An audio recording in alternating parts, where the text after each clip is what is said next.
Welcome, you guys. Thank you so much. Welcome to Rock the Wine Aisle 5 Pro Tips for Buying Wine. So, today, basically, we're going to talk about how to buy wine and all those tips. I'm going to get started with my screen share. Where is it? Why is everything not working? There's always a tech thing, always, every time. Okay, here we go. I'm going to pull this up. Where is it? Every time. Okay, Zoom. 107. This is crazy. Okay, here we go. View, enter full screen. So, rock the wine aisle. Super exciting and welcome. I am so glad you guys are all here. I cannot believe how many people are here. That is blowing my mind. That's crazy. That is crazy. So exciting. Thank you so much for giving me your time. I really appreciate it. We are going to have a Q&A at the end. So if you have your questions, put them in the question box and I will get to them when we're done. So, hi, I'll introduce myself. I'm Carolyn. I'm a wine teacher. I'm all about keeping things fun and accessible. I want people to drink better wine for less money. Hey, I'm not against fancy, expensive wine, but it doesn't have to be like that. And I think that there's a lot of noise in the wine industry that is intimidating and pushing people away from actually learning more. Before we start, pour yourself a glass if you want to, if it's not breakfast, or if it is, this is a very good excuse for day drinking for those of us who are in the Americas. I'm in France, and I will be drinking after this. And put your phone on silent and grab a notebook if you want to take notes. There's going to be some really good, useful stuff in here. Tell me in the chat, does looking at a wine label feel like trying to read an alien language? Because that can happen. Have you ever wanted to walk into a wine shop and know exactly what to get? And do you feel like you can't ask questions about wine or you'll feel stupid? I hear this a lot. I hear this a lot. Does this sound like you? I put a lot of time into my presentations. I really like making these presentations in Canva. If anyone's worked in Canva, big fan of Canva. So you want to be able to know what's good for the price. It's a really confusing category, and we're definitely going to cover that.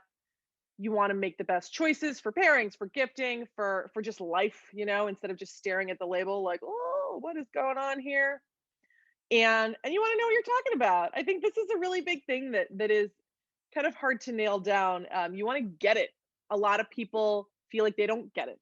And there's a lot of, just like lingo and confusing stuff around it that definitely keeps it in the way. So what you're going to learn today, we're going to look at how to find the best wines for you that you like through my insider tips and tricks. We're going to talk about where to shop, who you can trust, like specific places to buy wine and what kind of metrics to use. We're going to look at wine price, what goes into a bottle. We're going to look at what does it mean, what do labels actually mean, and we're actually going to live Google some wines. I know you guys emailed me your wine photos, so that's going to be great. I'm going to go through, if you like this, try that, some recommendations. And then we are going to talk about ethics and wine purchasing and leading with your values, which is actually pretty easy to do in the wine business, which is cool because a lot of categories these days are not very simple and straightforward. So there is a Q&A at the end. Yay! So definitely make sure to put your questions in the question section, not in the chat, because I'm not going to be able to go through and look at those. But I know my chats, they always go get really fun back and forth. So I'm sure there will questions will get missed if they're in the chat. So make sure to put them in the Q&A box. Before we get started, let me tell you a little bit about my journey from wine noob to wine geek. So I've always loved cooking and drinking, and they go together so well. That's baby Caroline. I think I was like 18, having dinner parties like a complete weirdo. That was in London. And I loved wine. I didn't know what to buy, looking at a shelf. A lot of it might as well have been in French. At that point, I did not speak French, although these days, I sure hope I do, living here. I had no idea what the labels meant. I felt like I had to spend a lot of money, especially if I was bringing it over to someone's house or as a gift. It was very confusing. Yeah, what does that mean? Nobody knows. And yeah, can you relate to that? I feel like that's really something a lot of us feel. There's a lot of anxiety almost, and it's sort of a mundane anxiety, but it's still tension that we don't need. It's bad vibes. I joined a wine club. So when I was doing my undergrad at Oxford, I was studying archaeology because I'm a dork. And I joined the Blind Wine Tasting Society, and I tasted a lot. So I actually was a brunette for a minute. That was dyed. This is real, just for the record. But I tasted a lot. I tasted and tasted. We took notes. We practiced. We trained. I mean, it was a marathon. It was intense. And I was top taster in 2009 Oxford Cambridge Wine Match, which is a pretty big deal in the UK wine trade. So that was pretty cool. And once I understood wine, I drank better wine, I spent less money, and I felt more confident about it. And it really wasn't, it's not rocket science. It's pretty basic memorization, a lot of it. So how do you figure it out and drink better wine? That's what we're going to talk about today. First of all, we're going to talk about what's in a bottle. We're going to talk about the pricing because I think this is really confusing, and it's just not that straightforward. So we're going to kind of cover some of the things that go into making a bottle of wine, priced the way that it is. The first thing is that, a bottle of wine is wine. It's also packaging, it's also marketing and branding, and it's logistics. So there are a lot of things that go into a bottle of wine, a lot of costs, expenses that go into a bottle of wine that have nothing to do with the juice.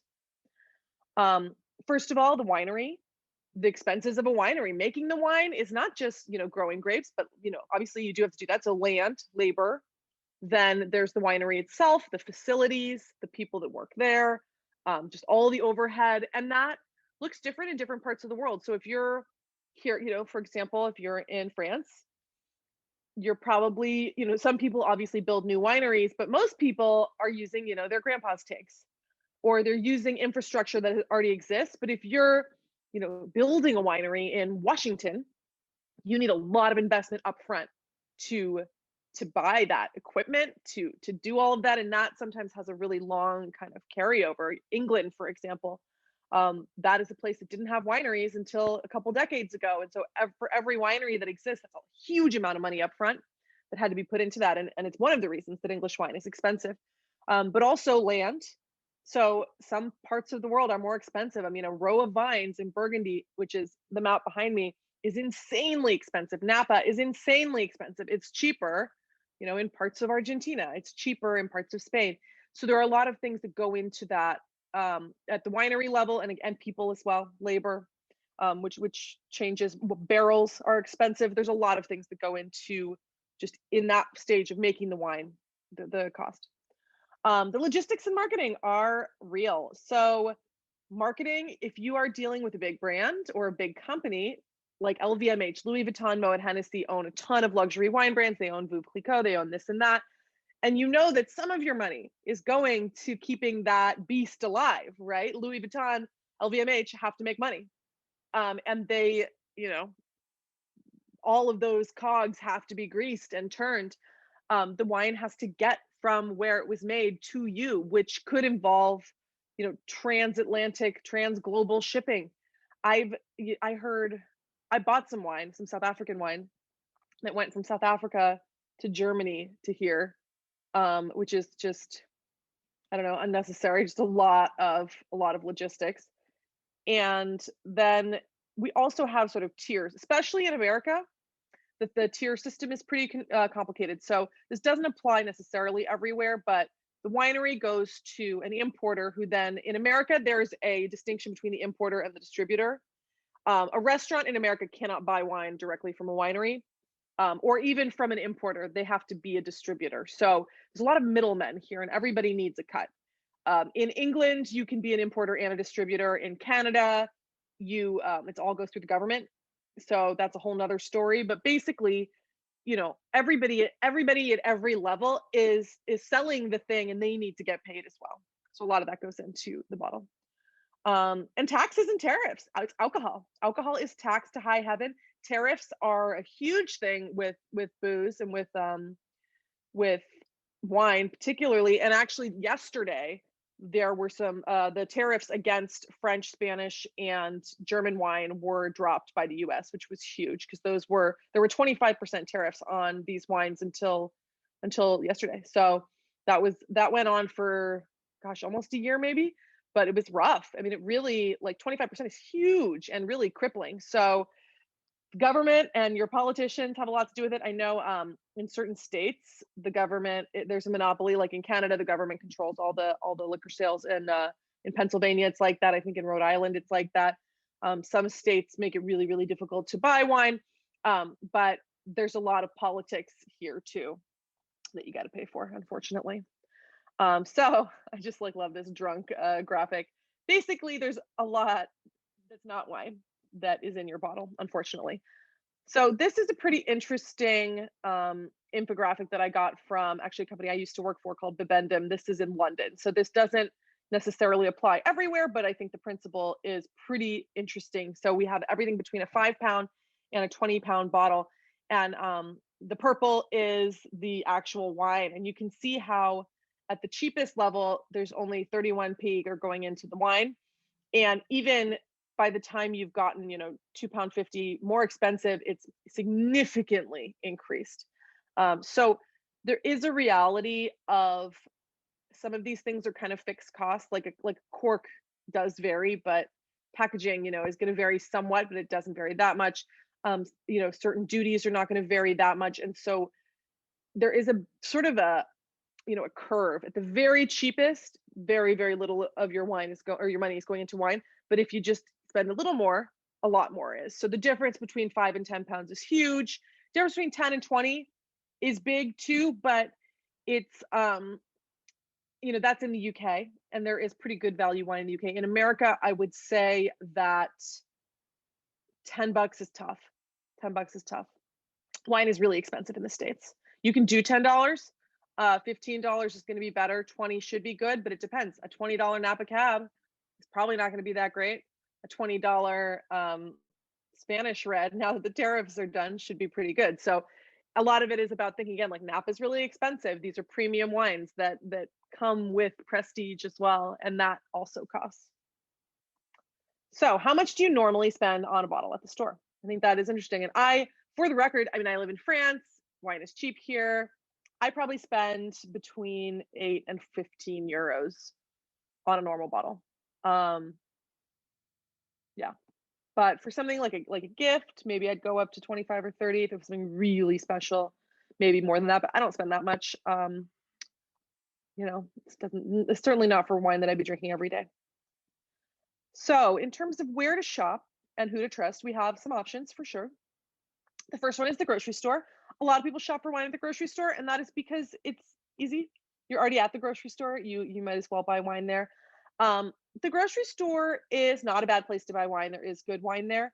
You are less likely to be supporting independent winemakers and small businesses, but that doesn't mean there's bad wine. Something that's really interesting and something that actually the UK really could have pioneered, and now they do in America as well, is doing like own brand wines. So someone like Waitrose or Marks and Spencer will do a deal with a very good winery in, say in France or Italy, but they put a different name on it. It'll be, M&S's Bordeaux, something like that.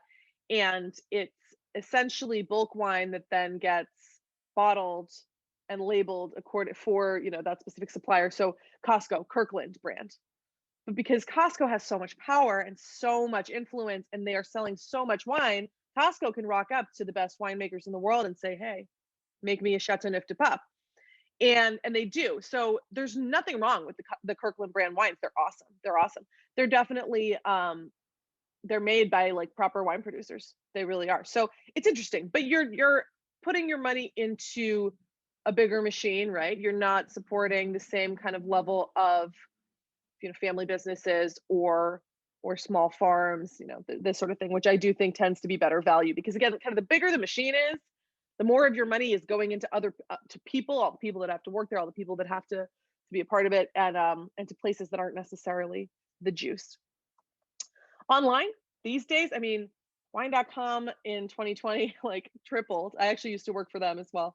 The 300% they had growth, and it makes sense.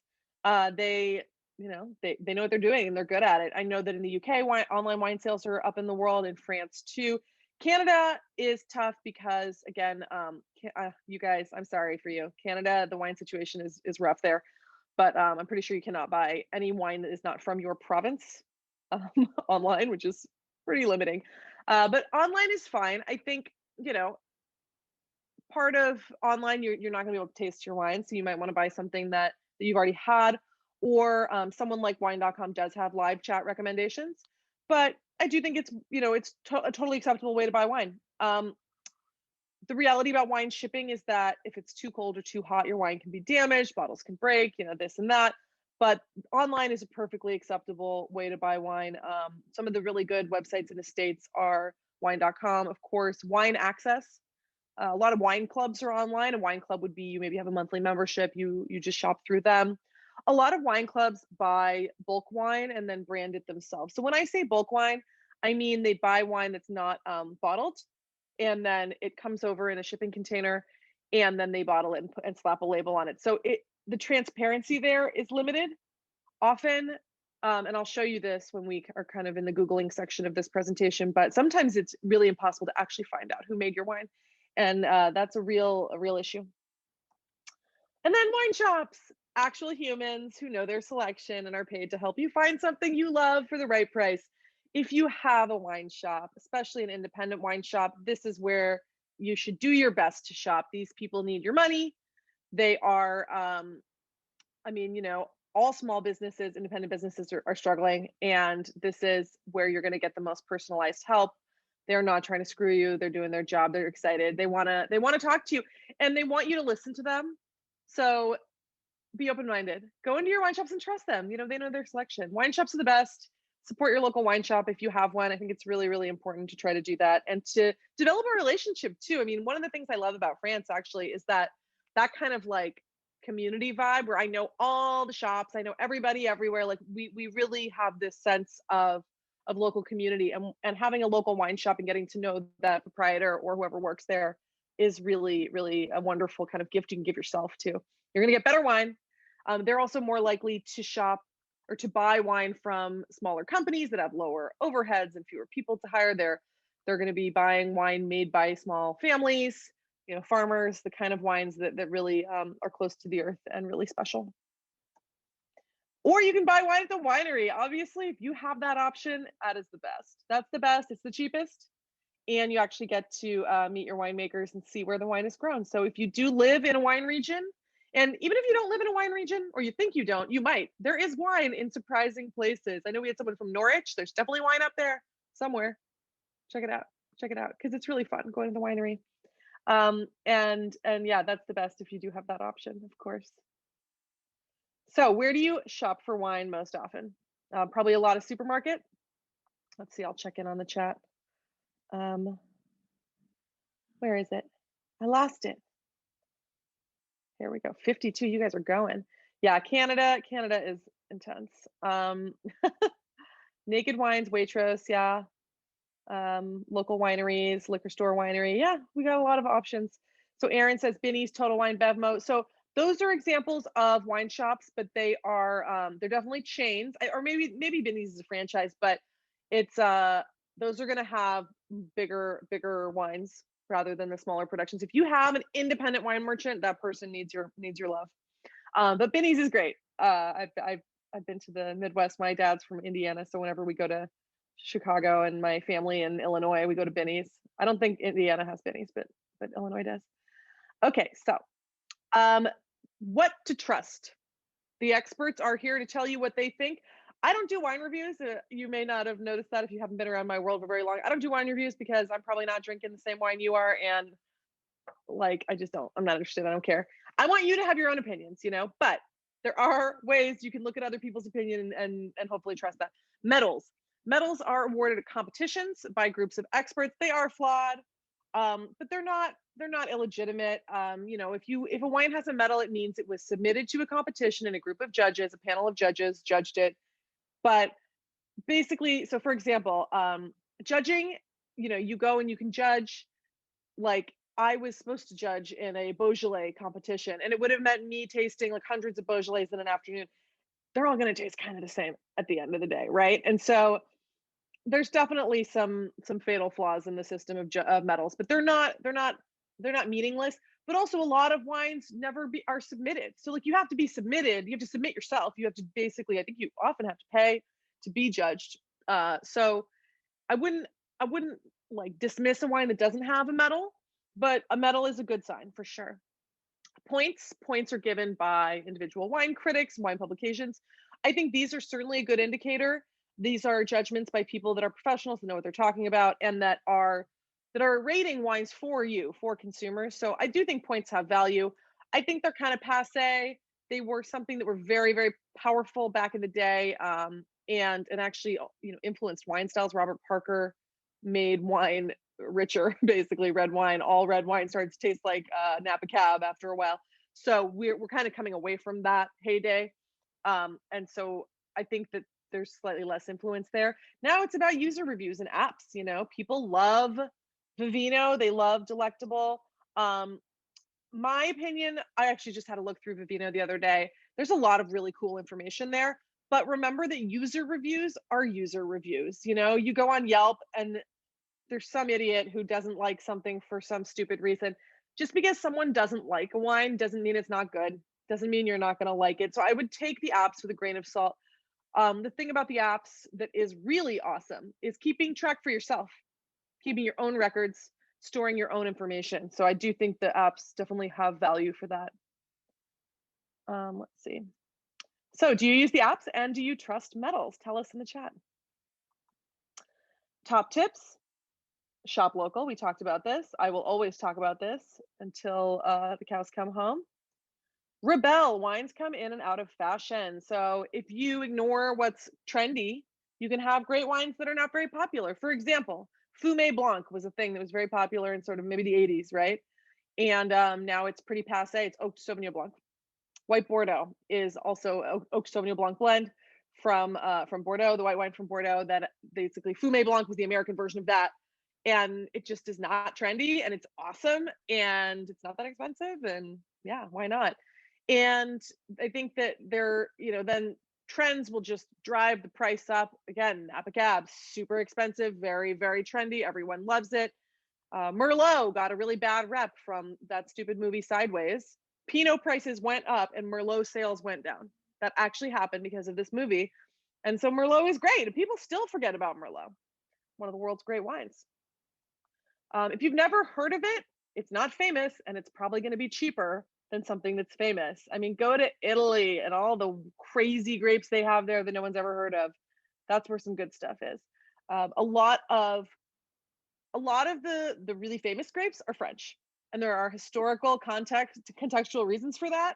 And they are good grapes, but it's not that simple. It's not they're the best. There's a lot of background to that, and that is a lecture for another time. Although it does very much interest me. But give grapes you've never heard of a chance. Just because you haven't heard of them doesn't mean they're not fantastic. So what does it all mean? I really like playing with graphics on Canva. I just thought he was so cute, this puppy. So, okay, wine labels often have two pieces of information: places and grapes. So, in Western Europe, you're mostly going to have a place name on your label. So in France, that's called an AOC, Appellation d'Origine Contrôlée. In Spain, it's a DO, Denomination Origine. In Italy, DOC or DOCG. These are place names that have a regulation about the grape, about vineyard management, and about winemaking. So, for example, Bordeaux is a place. And there are certain grapes that you can use in Bordeaux and you can't use anything else. There's certain ways you have to make Bordeaux, and you have to do it in those conditions. Chianti, Rioja, these are place names. Pretty much everywhere else in the world besides Spain, Portugal, Italy, and France are going to have the grape on the label. Some parts of Italy and Spain and Portugal, sometimes you'll have the grape on the label. In Alsace in France, they put the grape on the label. It varies, but often it's a place name. And usually there will be a like tier level, and the specific region, there's a broad region, and then there's like table one. It's memorization. It's not actually that complicated. It's just something you have to memorize. Start with France. That's the easiest. So it's also a Russian nesting doll kind of situation. So there's, for example, the region of Burgundy is an appellation, and you can have wine that says Bourgogne on it, and that is Burgundy. But then within that, you have the Côte de Nuit, which is a region within Burgundy, and that can also be on the label. And then within that, you have Von Romani, which is a little village. So the map behind me, that is the Côte de Beaune in Burgundy, and each of these little bits is a another one, Puligny Montrachet, Meursault, and then within that there are actual vineyards that are designated as well. So there are regions within regions within regions in terms of what can actually show up on the label. Burgundy's the most confusing. You don't have to memorize every village in Burgundy, but it is helpful to know some of the famous ones. And again, it's just a little bit of memorization. And you can Google it. It's not a big deal. That's the thing. You don't have to know. If you don't know where it is, Google it. You want to Google it, Google the place name and Google Earth the winery. You can find out who made it. Is it a family? Is it a corporation? Is it impossible to find out? And then you can look for a text sheet and see how it was made. So let's actually stop the share for a second and look at some of these pictures you guys sent me. You guys sent me a lot of pictures, so I'm not going to be able to get to everyone, but let me pull up a couple. And we can Google it because I do think it is really interesting. Am I going to share my whole screen with you? Wait, will it let me? Yeah, there we go. Okay. So, okay, Dutchman's Pipe. This was one that was sent to me, North Coast Red. So I look at it, a delicious blah, blah, blah, vinted and bottled by Dutchman's Pipe Napa. So, okay, we're going to Google, oops, wrong one. Here we go. Dutchman's Pipe Winery. It doesn't show up on Google Maps. There's nothing. They're in Champagne for some reason. Not sure why. That doesn't make any sense. Cellar Tracker. That's a website. Vivino. So we can look at it on Vivino. First Leaf. So this is a wine club, I guess. This makes sense. So First Leaf is a wine club that has created this label. So it doesn't actually refer to a winery. And we can look at this region, or we can look at this description, but it actually is not giving us much information. We have the grape variety. We don't know who made it. We don't know which winery it was made in. And that might be impossible to find out, actually. So that's interesting. Okay, let's see another one. Valdo, Oro Puro Prosecco. Okay, so that comes up easily. And this is a Waitrose one. That's interesting. So that's from the UK. They have a website, valdo.com. So this is a brand, a wine brand. And it's obviously a pretty swish one because they have a good website that is in English. Oh, pure and prestigious features, precious and eternal. They don't have someone speaking English working for them, but that's fine. So here we go. There's a text sheet. We have the aging method, which is cool. So this one actually has a lot of information on it. We can look at the history of the winery, and get all their blah blah blah. So that's cool. Let's see. We have Chateau Tour Saint Bonnet. So this is okay. We have this. Oh, we do have a map. So I love to Google Earth it. Let's look at the Chateau Tour Saint Bonnet. I like to look with satellite view. And we can see that they're surrounded by vineyards. It is actually a little castle. And where is it? Okay, it's here in the Medoc in Bordeaux, so we can see where it is. And yeah, I think that those are kind of three different ways, but that's all you do. You Google it, and like what else was on that label? Let's see. Let's zoom in. The zoom bar is always in my way whenever I need to do anything. So, okay, that's not helpful, is it? Well, you get the point. And especially, let's say we look at something like Vivino, we can get more information about the grape variety if it is from a place that's confusing. So there's that. Okay, let's go back to where I lost it. Did I lose my presentation? Tell me it ain't so. I did. Oh no, here it is. Okay. But now I have to share again. Oh gosh, you guys. I have to stop the full screen. Okay, there we go. Sorry, tech issues. It's supposed to be a techie too. There's 118 people here right now, you guys. This is nutso. Okay, so we're back in. Let's go back into our full screen. I really appreciate you guys. Just want to let you know. Real life examples. Okay. So, do you ever Google your wine? And if not, you totally should, because it's interesting and it'll give you some cool information.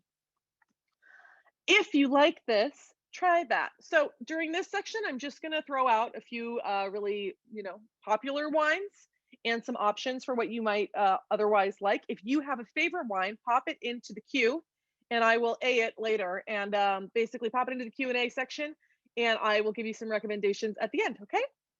So we're going to start. If you like champagne, which is a traditional method sparkling wine, try Cava, which is the same method, French Accorda, Cremant or Cap Classique. So Cava is from Spain. It's made in a very similar way. It's a lot cheaper. It is different grapes, but it tastes pretty similar. French Accorda is an Italian traditional method sparkling wine that tastes a lot like champagne. It's 100% Chardonnay. It's really, really good. Again, probably less expensive. Champagne is at the hazard of trends. Champagne is super expensive because everyone's obsessed with it and has been for a minute now. Cremant is basically a French sparkling wine that is made like champagne, but aged a little bit less long, and it can be from different parts of the country, but often has a very similar vibe, and it's a lot cheaper. And then Cap Classique is what they call traditional method bubbles in South Africa.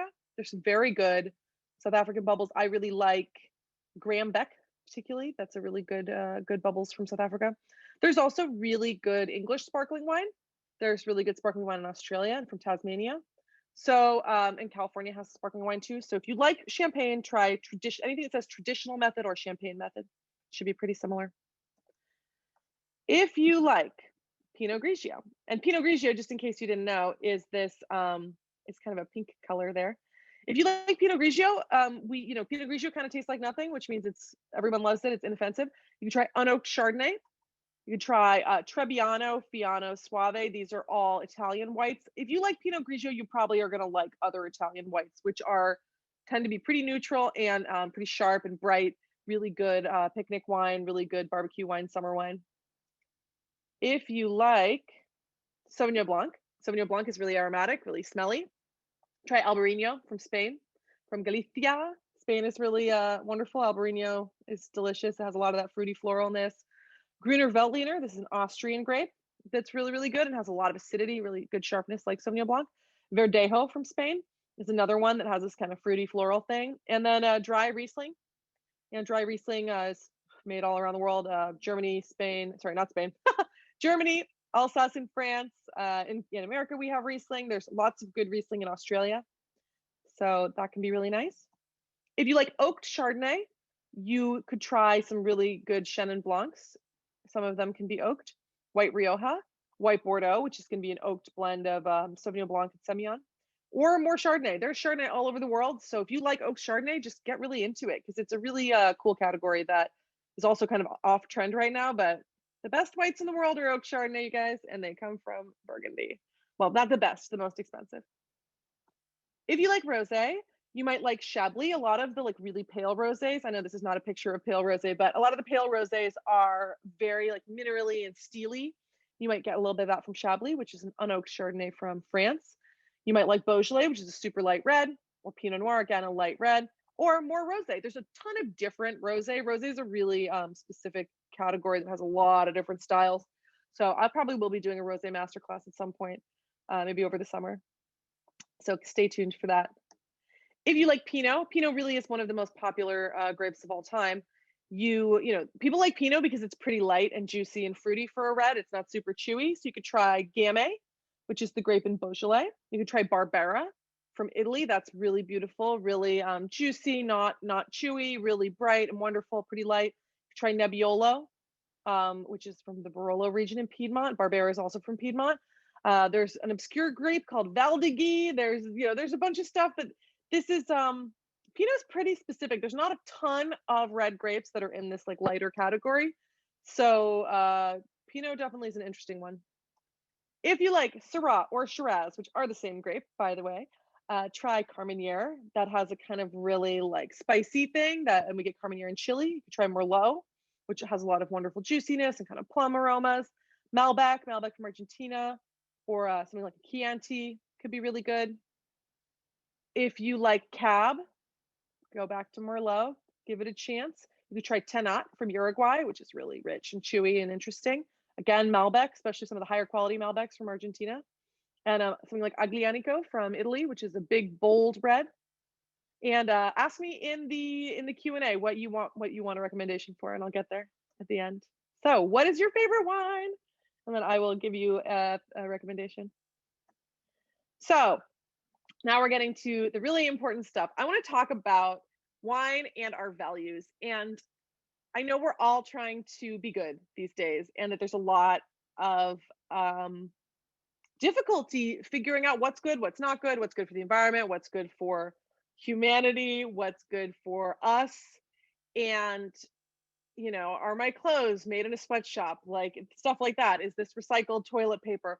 All of these questions, we do put our money where our mouths are in so many ways in our lives, but wine is actually one of the easiest ways to do that.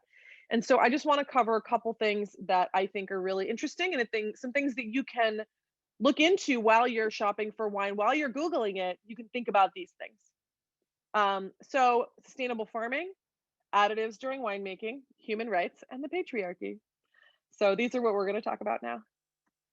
Tell me, did any of this stuff ever occur to you before? It may not have occurred to you that wine is actually super political and has a lot of nuance in the ways that it shows up in the world. So sustainability is the big one. Climate change and sustainability are enormous topics right now in the vineyard, for the big reason that even the minute temperature change can completely screw up a vineyard. So it's not a negotiable thing at this point in the wine industry. We are very concerned, and we are trying to mitigate it. They're planting heat resistant grapes in places that are really having difficulty with the temperature. In some places it's good, like in Germany, it's getting warmer. In England, they're going to make better wine, but obviously it comes with a cost. So there are different methods of farming. Conventional farming includes pesticides, fungicides, all kinds of stuff, Roundup. And that stuff ends up in your wine. That is a fact. They don't rinse the grapes. The grapes are going, all that stuff is going into your wine. And there have been plenty of tests done that show that the pesticides do end up in your wine. So, it's not just about the environment, it's about us too. And it's quite frightening. Organic farming means that there is a limit on what you can use in the vineyard. So you can't use synthetic pesticides, but there are other treatments. A lot of organic farmers use copper, which can also kind of be not good for you. Biodynamic is organic but extra. It's like with the phases of the moon. It's even more limited what you can use in the vineyard, and it's interesting. I mean, it's definitely more rare. Organic and biodynamic are things you can do without being certified, but they also have certifications.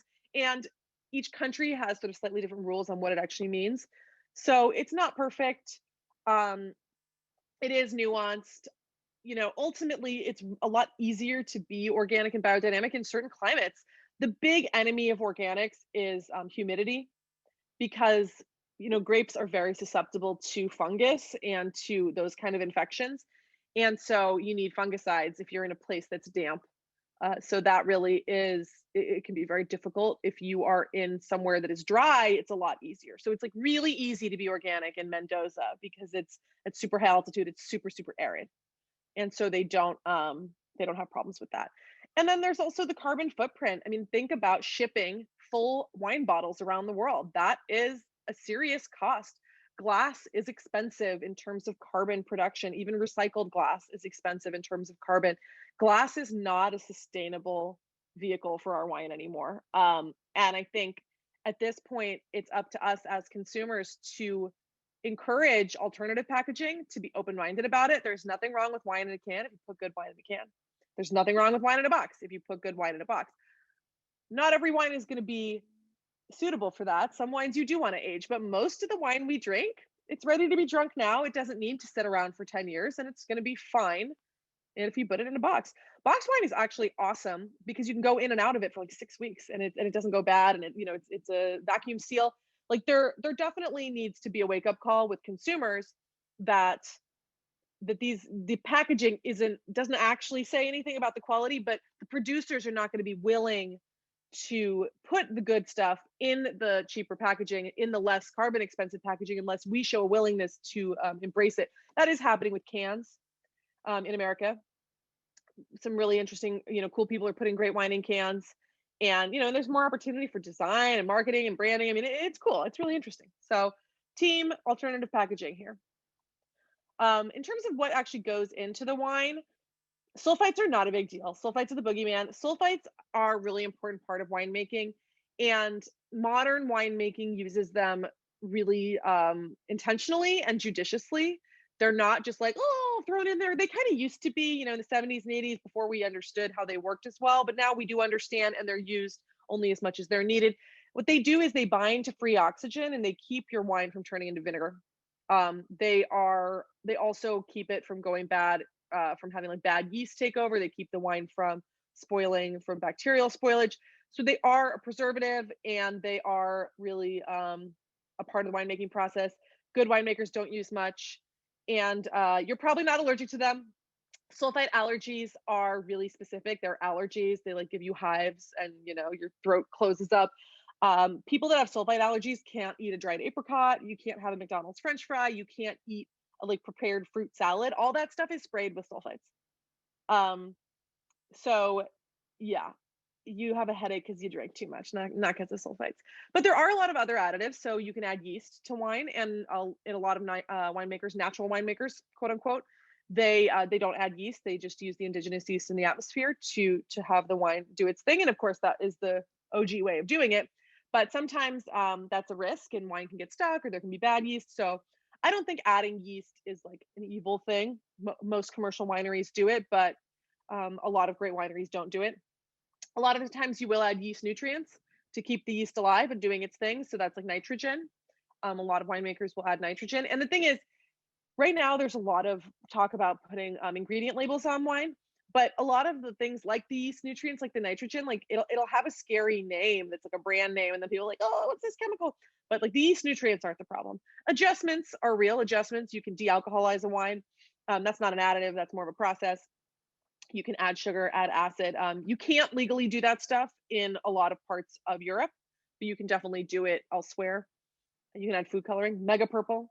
It's a grape derivative, but a lot of red wine has purple food coloring in it because we like dark wines. And then, of course, sulfites, which are not the enemy. Please spread the word. And then there's human rights, and this is a really important factor. A lot of the time, almost always, the grape pickers are going to be seasonal workers with low wages. And there's also a really big colonial legacy in wine. So think about South Africa. South Africa has been making wine for hundreds of years, and it's white people making wine that Black people are working. They, until very recently, were legally allowed to pay their workers in the cheapest, most dangerous, disgusting liquor, creating like hundreds of years of communities that were completely dependent on like liquor, like distilled liquor. And that only became outlawed in the 2000s, actually paying people in booze. Think about where wine is grown around the world. It is colonial legacy. So we need to be aware of that. We need to talk about it. It's real. And we do need to care about how vineyard workers are treated and what they're paid. And again, wine is a colonial product. Wine is a colonial product, and diversity in the wine industry is something that we're talking about more and more because it's a white man's world, right? It's about inherited wealth and land.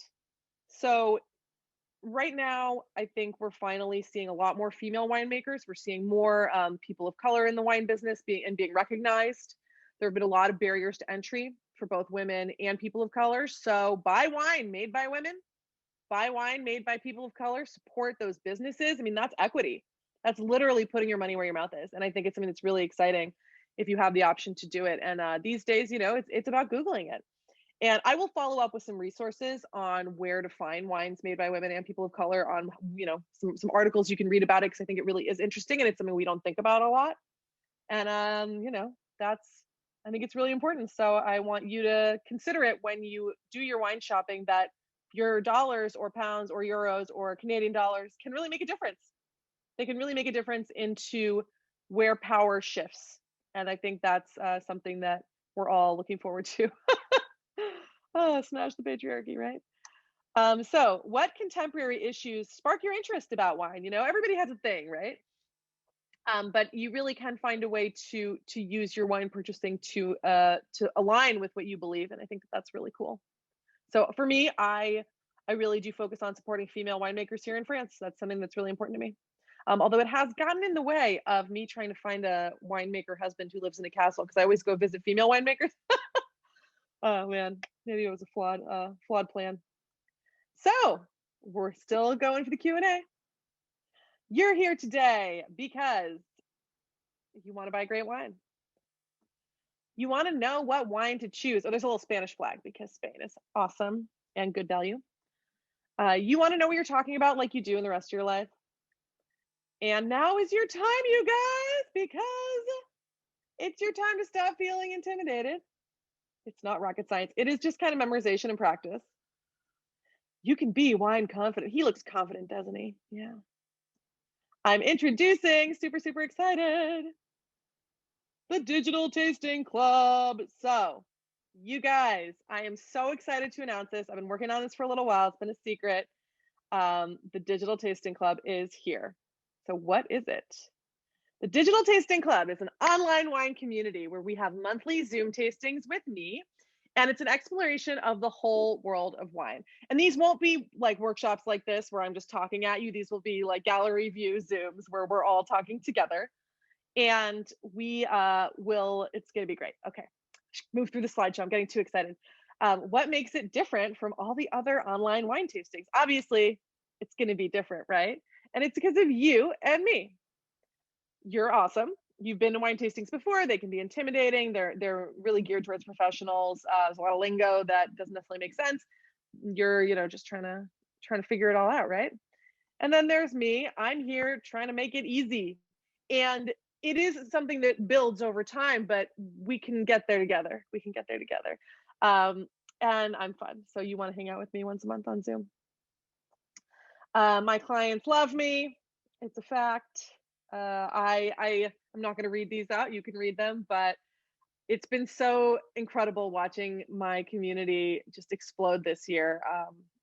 Obviously, the pandemic has been insane, but in some ways, it's brought me to you. It's incredible. So I'm really grateful for that. And together we will learn about wine. So we're going to meet up on the last Sunday of every month at 2 p.m. Eastern time. That's 8 p.m. my time. Each month is going to have a theme, and I will recommend 4 wines per month. And we're going to have a different wine throughout the year. You're never going to have the same wine twice. And we're going to do a guided interactive tasting. An example theme, so this is going to be our theme for March, is intensity. We're going to compare Albarino, a Californian Chardonnay, red Burgundy, and an Argentinian Malbec. And I'll guide you through basically doing this kind of tasting. How does it work? Look at her. She's so happy with her little laptop. She's going to spill on that thing. Bad idea. The way it works, monthly theme, a 4 wine list. We're going to have a Facebook group. I'm going to write up a wine guide for each wine type in the Facebook group that I'll email to you as well. And then we're going to have live Zoom tastings. They'll probably be about 90 minutes, 2 hours. We'll go with the flow. It's a big subject. I've chosen the most important wines that will give you a really broad view of the wine world. So you're going to do comparative tastings that will give you relevant information to just build up your own wine bank. And doing comparative tasting is super important. It's not a lecture like this. It's a community. We're going to be together. We're going to be getting to know each other. We're going to be talking with each other. It's going to be really, really fun. I'm super excited. And most importantly, practice makes perfect. When you do a lot of tasting, you're going to get better. So we're going to do a comparative tasting method. That means having more than one wine in front of you. And it really is the best way to develop your palate. It's what I did and how I learned, and it's what works. And if you don't do this, you kind of just never get better, I think. So this really makes it easier. You'll try 48 different wines across the year. That's 4 wines a month. That's huge. And again, you're just building your own database, right? In your mouth and your brain. You'll master sourcing wine, learning about it, and enjoying different kinds. This membership will have you getting to know the grapes and regions. You'll understand winemaking. We'll talk about that. We'll talk about wine analysis. So we're going to do a lot of tasting, talking about how to break it down, how to talk about it, how to understand what's actually in your glass. You'll develop and expand your palate. You're going to get it, and you'll understand what you're buying, and you'll be able to move forward with confidence and curiosity, because you'll just have such a broader, knowledge and awareness of the different wines in the world. And again, comparative tasting is so important. I will give you a guide for each wine, but we'll talk about it in the moment. You'll obviously have full access to me, and we'll talk about how the wines are made, the grapes, the regions, everything, building up that brain bank. So register today. I'm going to put the link in the chat. Oh my gosh, I wasn't prepared for this. Oh, wait, I'll put it in a second. Well, you can just go to digitaltastingclub.com, and I'll put the link in the chat in a minute, but join me. It's going to be super fun. So what does it cost? The question of the hour, right? Virtual tastings with me start at $250 per session. That's for private tastings. For corporate events, dude, I'm going up there these days. It's pretty awesome. Enroll today for just $19 a session. That is awesome to get access to me and taste with a group of awesome, like-minded people. And as an added bonus, I'm going to throw in for free my mini class, Swirl, Sip, Slay. This is a how to taste wine beginners tasting class. It's a really useful workshop, and that is worth $49. I'm going to give it to you because it's really going to help you get on the right foot for starting with us and being a part of this community and doing your comparative tastings. So you can join for $19 a month. If you want to just start and check it out and you're not ready to commit to a year, you can sign up and have a monthly recurring payment of $23, or you can pay for the year and it works out to $19 a month. And frequently asked questions, because this is going to be, I know this is the big question. Do I send you wine? Are you drunk? I can't send you wine for that little money. Come on, 4 wines a month for $200? No. Also, it's logistically impossible. This is an international community. I got people in London. I got people in France, in America, in Canada. It would just be impossible. And honestly, part of what I think is important about this is like you figuring out your strategy for buying wine, and like realizing that there's a lot of limits we put on ourselves about like having the perfect wine, and it just doesn't matter. So do you have to buy wine online? No, I will give you links to buy wine online if you're in the UK and if you're in the US.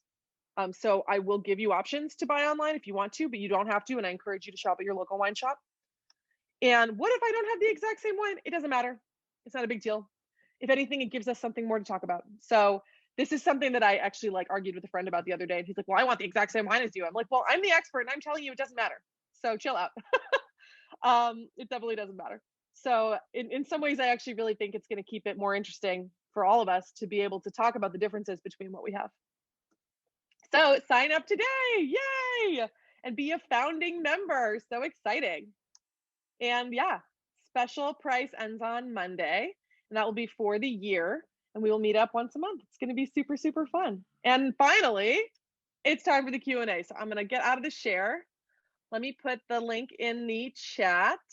Oh, Digital Tasting Club. Okay, digitaltastingclub.com. And I will look at your questions. 32 questions. I love that. Okay. Carol says, how to find a fruity, less dry Pinot. Okay, so let's think about climate here. Fruitier wines that are riper and more sugary are going to be from hotter places. So you could look for California. California Pinot is going to be pretty juicy and bright, and I think you'd probably really like that. Robert says, I sent photos of the 1979 German Cabernet. It was very sweet and have been unable to find the winery. What do you recommend as a German sweet wine replacement? So German wine is a minefield. But yeah, try a German Cabernet if you want something sweeter. Go for a Spätlese. I'm probably not saying that right. Spätlese. Spatlese. And that'll be really good. Let's see. Answer done. Okay, Lydia and Clark. At Oxford, what wine did you take to crew dates? All of it.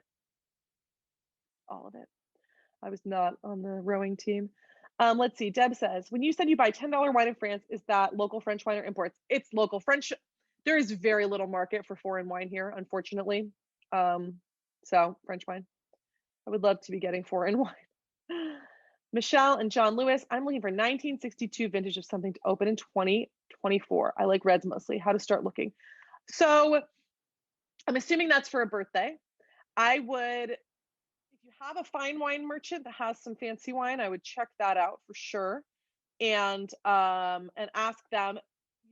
I'm not sure about a lot of the six and the 70s were bad. The 60s maybe you're okay. Um, but you could definitely talk to auction houses as well. You can look on winesearcher.com, but I would definitely get professional help for that because it it it could be vinegar. That's the thing. When you have old wine, it could be gone. I've had wine that's older than that was still good, but like you definitely want to do your research. You definitely want to make sure that it's from a reputable source and it's still a risk. Um, Binal says Central Otago Pinot Noir. If you like, so this is New Zealand, Central Otago Pinot. Awesome. Amen. Yeah. Check out Oregon Pinot. I would check out Chile as well. Chilean Pinot is going to be really good value too. Chile is cheap and awesome. But that is a really like clean style of Pinot where they tend to not oak it. And that is something you might find in Chile. But yeah, look for Pinots that do not go into barrels and you might enjoy that. I like a German Riesling. What other would you suggest? There's nothing like it. No, there's some interesting sweet Rieslings in New Zealand now. There are Framingham, I think it's called, Farmington, something like that. There's a New Zealand sweet Riesling that's really good. You check that out, and check out some of the Alsatian Rieslings. But you would want to go for an old vine. The Vendange Tardive is what it would say for late harvest. Sorry, not old vine, late harvest. Vendange Tardive, and that would probably be sweet. Natalie, I like California Cab. I know you do, Natalie. Need alternative. I would say go for some higher end Argentinian Malbecs. Yeah, check out Cab from Chile too. You might like that. Australian Cab, and maybe some Australian Shirazes as well. You might like that. Coppola Claret, that's going to be a Bordeaux blend from California. Check out Bordeaux. Check out some left bank Bordeaux. So something like say Medoc. What about Rapisto? Was that the label? I don't know. I'd have to Google that one. Is that a specific brand? See, I don't know everything. That's fine. You know what? I forgot to mention that I'm currently studying for the Master of Wine, which like should be the first thing I talk about because it's a big deal. Kathy says Moscato is my fave. Any recommendations? So if you like Moscato, you could try Torrontés or Viognier or maybe Gewürztraminer. These are really floral, really, really fruity wines. And it depends if you really want it to be sweet, maybe German Riesling. That could be really good. Honeymoon Viognier. So it's a California Viognier from Carol. You could try Viognier from the Rhone, so Condria. Condria is pretty expensive, but it's really good. You could try Viognier from Australia as well.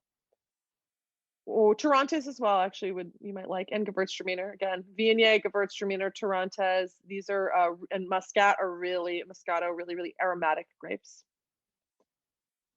Let's see. Lydia and Clark say, Dr. Lucen Riesling Cabinet Mosel. Is there something similar? The Mosel Rieslings, the German cabinet style Rieslings are very, very specific. Just drink more German Riesling. It's the best. What is the difference between oaked and unoaked and how does it affect the flavor? Marita says, so oaked wine is aged in an oak barrel, or it should be. Unoaked is not. And oak gives a lot of flavor. It gives a lot of like buttery, toasty flavors. It gives you a lot. So buy a California Chardonnay that says oak on it and you'll taste the oak. It can smell like caramel or coconut. It's really good stuff. Anonymous attendee, I love a big buttery Chardonnay. Bread and butter, one of my favorites. Always looking for other options.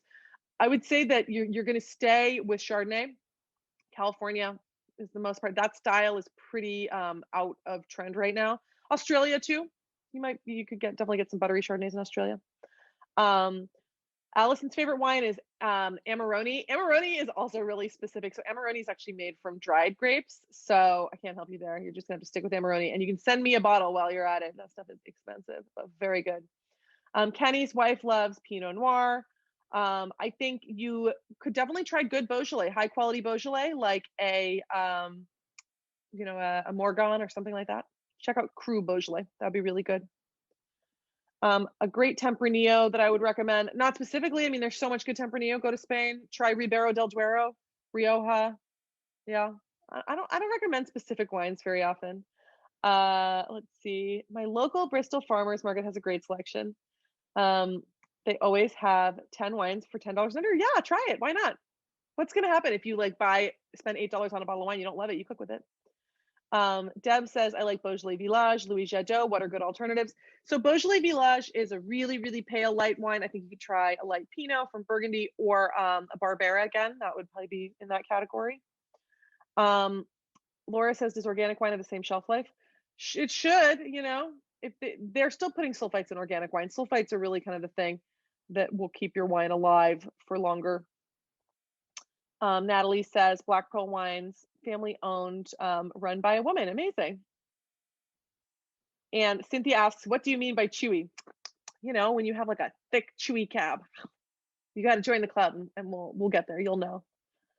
Levon says, how does Australia manage to keep prices down? It's a big country. Do all wines have some sulfites? Yes, they do.